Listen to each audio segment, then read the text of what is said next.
Hello again everybody and welcome back to the chassis variant series. Myself, Critical Rocket. We're still with the Arctic Cheetahs and this is the Bravo configuration. Now the Arctic Cheetah, as a little bit if people haven't listened to the lore where I did about them, were known as the Hankyu in the Draconis Combine when they were first encountered during the Battle of Luthien, which was one of the late clan invasion battles where Smoke Jaguar and Nova Cat attempted to capture the Draconis Combine capital. And as such they pressed several newer mechs that hadn't been encountered at the time into combat, and this included things like the Shadow Cat and the Hankyu, Arctic Cheetah, and the Cauldronborn, which is the Ebon Jaguar, and other mechs like that were pushed into the fray.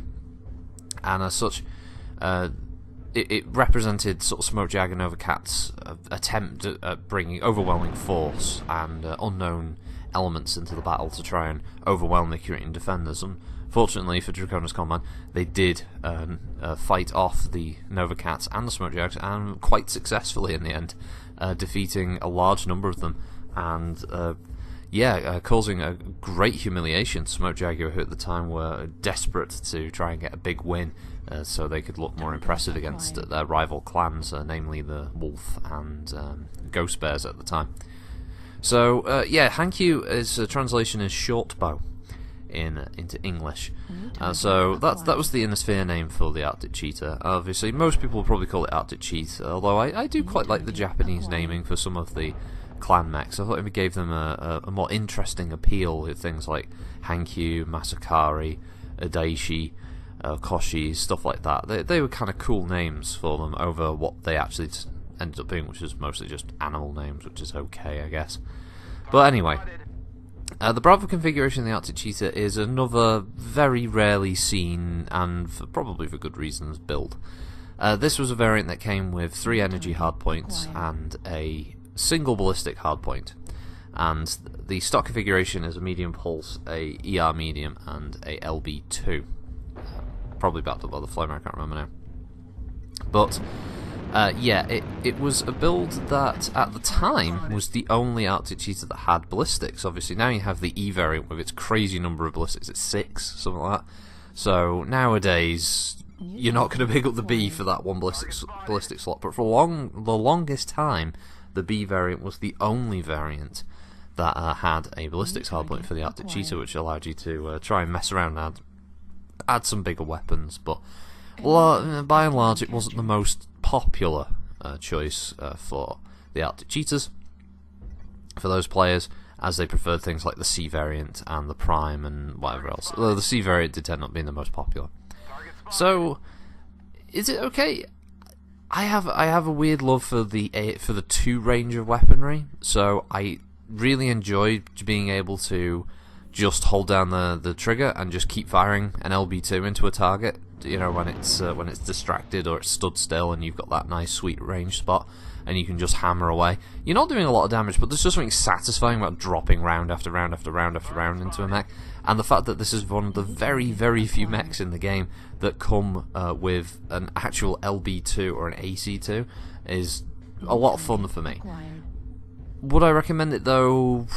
Probably not. At least, well, not stock. I don't think the B is a bad variant by any means, but it is held back somewhat by its configuration.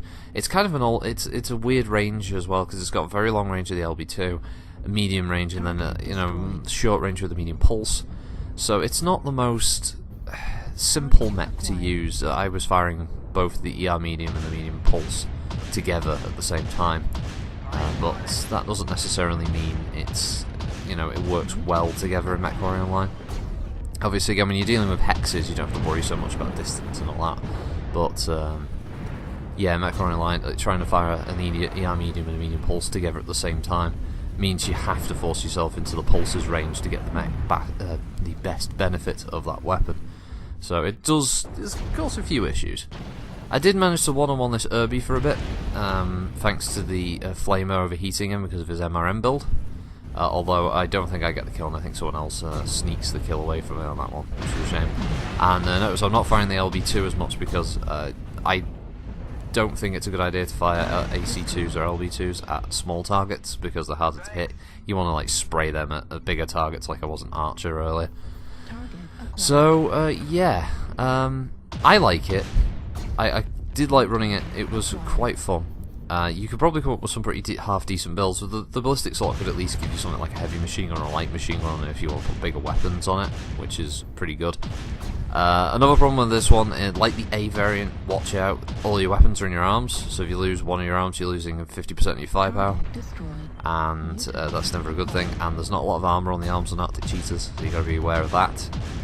Other than that though, I enjoyed it, but it's very divisive, and I love it when friendlies keep standing in front of you when you're trying to shoot. I'm sure everybody's had that, right? Everybody's had that fucking situation.